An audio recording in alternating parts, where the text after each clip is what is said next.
अब हम पढ़ते हैं टाइप्स ऑफ लाइबिलिटी। बेटा लाइबिलिटी मेनली टू टाइप्स की होती है। First is actual actual liabilities, second is contingent liability. Second क्या होती है? Contingent liability. अब एक्चुअल लाइबिलिटी क्या होती है? टू टाइप्स की, एक एक्चुअल और दूसरा है आपकी कंटीजेंट लाइबिलिटी। मैं अब एक्चुअल के बारे में आपको बता रही थी। एक्चुअल लाइबिलिटीज क्या होती हैं? जो कंफर्म होती हैं कि एक फर्म को या एक कंपनी को पे करनी ही करनी है। और ये टू टाइप्स की हो सकती हैं, करंट लाइबिलिटीज और नॉन करंट लाइबिलिटीज। अब ये क्या होता है ये भी पढ़ेंगे, उससे पहले हम देख लेते हैं कंटीजेंट लाइबिलिटी क्या होती है। बेटा कंटीजेंट लाइबिलिटीज ये होती है जो अनसर्टेन है, पॉसिबल है कि फ्यूचर में हो सकती है पर ज़रूरी नहीं है कि हो, तो वो होती है कंटीजेंट लाइबिलिटी। अब वन बाय वन हम सबको देख लेते हैं। फर्स्ट आ जाते हैं हम करंट लाइबिलिटीज़ पे। करंट लाइबिलिटीज़ क्या होती हैं? ये वो लाइबिलिटी होती हैं बेटा जो एक साल के बीच बीच में, एक साल के बीच में या एक साल तक कंपनी को, वैसे विद इन दिया हुआ है तो एक साल के बीच में कंपनी को ये पे करनी ही होती है। ठीक है, जैसे आपका फाइनेंशियल ईयर कितना कहाँ कब से कब होता है? 1 अप्रैल से 31 मार्च तक। तो इतने टाइम पीरियड तक 1 अप्रैल से 31 मार्च तक कंपनी को ये पे करने ही होते हैं। इनको कहते हैं करंट लाइबिलिटीज। इनके एग्जाम्पल क्या हैं? क्रेडिटर्स, मतलब इनकी अमाउंट भी कोई बहुत ज़्यादा ह्यूज नहीं होती है, कम इतनी होती है कि कंपनी विद इन 1 ईयर इसको पे कर सकती है। दूसरा बिल पेबल्स।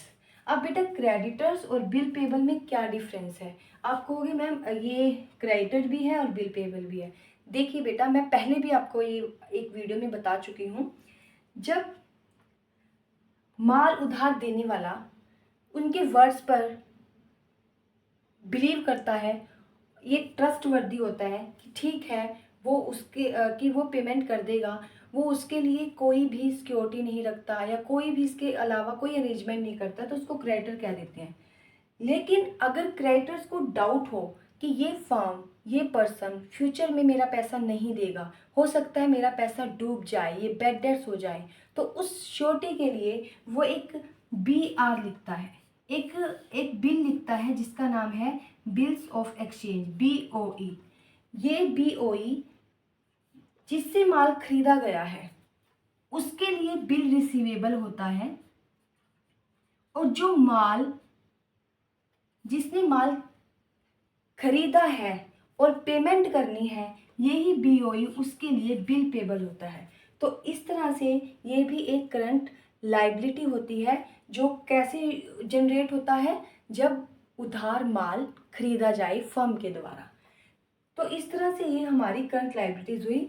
फिर हमारा आता है आउटस्टैंडिंग एक्सपेंस। आउटस्टैंडिंग एक्सपेंस एक लाइबिलिटी कैसे है? फॉर एग्जांपल लिली की फर्म में 2 एम्प्लॉयज़ हैं जो उसके लिए काम करते हैं।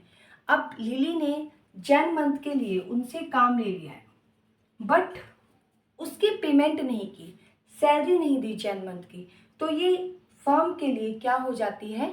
ये फर्म के लिए आउटस्टैंडिंग एक्सपेंस हैं जो ड्यू हो गए हैं, जो देने तो हैं पर दिए नहीं, तो उनको हम आउटस्टैंडिंग एक्सपेंस बोलते हैं। ऐसे शॉर्ट टर्म लोन्स हैं जो लिली बैंक से लेगी, इसको किस में इंक्लूड करेंगे? करंट लाइबिलिटीज़ में। और बैंक ओवरड्राफ्ट, इसको भी हम किस में करते हैं? करंट लाइबिलिटी में। ठीक है बेटा, तो ये है करंट लाइबिलिटीज। अब आ जाते हैं नॉन करंट लाइबिलिटीज पे। अब सिंपल, बहुत सिंपल हो गया। करंट लाइबिलिटीज जो विद इन 1 ईयर पेड है। आप इसके लिए ना एक इजी ट्रिक दे देती हूँ मैं। आप इसके लिए एक वर्ड यूज कर सकते हो, क्विक, पेड क्विकली, कि जो हमें जल्दी पे करना है। अच्छा, लाइबिलिटी के लिए पूरे उसके लिए एक की टर्म यूज कर सकते हो, पेबल अमाउंट, जो अमाउंट ड्यू हो गई है।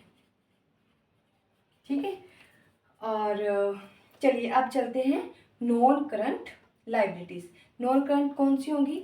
वो लाइबिलिटीज होंगी बेटा जो 1 साल से ज़्यादा टाइम के बाद पे करनी है, जो 1 साल में नहीं, 1 साल के बाद 2-3 साल में, 4 साल में, मतलब मोर देन 1 ईयर से ज़्यादा टाइम के बाद पे करनी है, वो होती हैं नॉन करंट लाइबिलिटीज।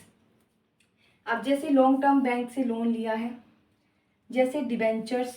अब बेटा मैंने जो आपको यहाँ पर लाइबिलिटीज़ में एग्जांपल दिए थे वो करंट प्लस नॉन करंट उन दोनों के दिए थे, प्लस कंटीजेंट के भी दिए थे। ये कंटीजेंट है जो फ्यूचर में आपको गारंटी देनी पड़ सकती है किसी चीज़ को लेकर।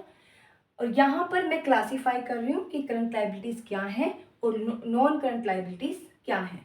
ऐसे ही मॉर्टगेज लोन मैं आपको डिफाइन कर चुकी हूँ। बॉन्ड्स, बेटा डिबेंचर और बॉन्ड्स दोनों ही लोन सर्टिफिकेट होते हैं, बस इनमें थोड़ा सा स्लाइट डिफरेंस ये होता है कि बॉन्ड्स ज़्यादा सिक्योर होते हैं क्योंकि ये ज़्यादातर बड़ी बड़ी कंपनीज और गवर्नमेंट के द्वारा इश्यूज़ किए जाते हैं, लेकिन डिवेंचर्स ज़्यादातर प्राइवेट कंपनीज के द्वारा इश्यूज़ होते हैं, प्राइवेट फर्म्स के द्वारा इशू होते हैं। इनमें बस इतना ही डिफरेंस है। बाकी डिवेंचर्स और बॉन्ड्स दोनों ही एक डॉक्यूमेंट है, एक सर्टिफिकेट है पब्लिक से लोन लेने के लिए। तो नॉन करंट लाइबिलिटीज़ को आप कैसे एक ही टर्म में याद कर सकते हैं? Paid over a longer period. ये वो है जो एक लॉन्ग टाइम पीरियड में आपको पे करनी है। लास्ट है हमारी कंटीजेंट लाइबिलिटी। ये मैं आपको पहले भी बता चुकी हूँ। पॉसिबल लाइबिलिटीज़, देखिए बेटा जो हमारी करंट और नॉन करंट लाइबिलिटीज़ हैं इनको हम बैलेंस शीट में शो करते हैं लाइबिलिटीज़ के कॉलम में, लेकिन जो कंटीजेंट लाइबिलिटीज़ होती है उसको हम बैलेंस शीट को में फुट नोट में लिखते हैं क्योंकि उसका श्योर नहीं है कि वो होगी या नहीं होगी, तो इसलिए इसको हम बैलेंस शीट में ना लिख के उसके नीचे लिखते हैं।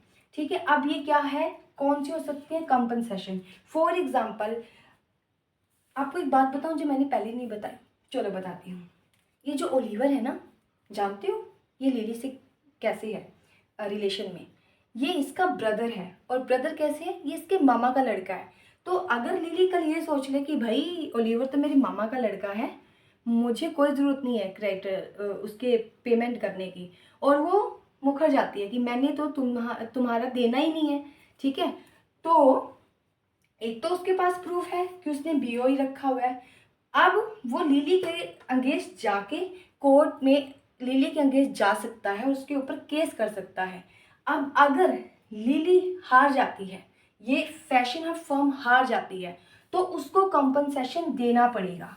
क्या उसको देना पड़ेगा? कंपनसेशन देना पड़ेगा। तो इस तरह से कंपनसेशन उसके लिए एक कंटीजेंट लायबिलिटी है। हो सकता है वो केस जीत जाए, हो सकता है वो केस हार जाए, तो ये डिपेंड करता है, ज़रूरी नहीं कि ऐसा होगा ही होगा। ठीक है, तो इसको बोलते हैं कंटीजेंट लायबिलिटीज़। बेटा अभी हमने इस लायबिलिटीज़ को ना अकाउंटिंग के पॉइंट ऑफ व्यू से पढ़ा है। अब थोड़ा सा इसको हम ट्राई करते हैं, कनेक्ट करते हैं रियल लाइफ से। आपको पता है आप भी तो क्रेडिटर्स हो, जानते हो कैसे? आप भी लाइबल हो, जानते हो कैसे? बेटा आप हो 11th क्लास में, ठीक है, आपके पेरेंट्स आपसे एक्सपेक्ट कर रहे हैं कि आप अच्छे मार्क्स लाओगे, आपके पेरेंट्स आपके लिए फीस जमा करवा रहे हैं, आपके पेरेंट्स आपको टाइम दे रहे हैं स्टडी करने के लिए, तो अब ये आपकी लाइबिलिटी बनती है कि आप उन्हें एक अच्छा रिजल्ट दें।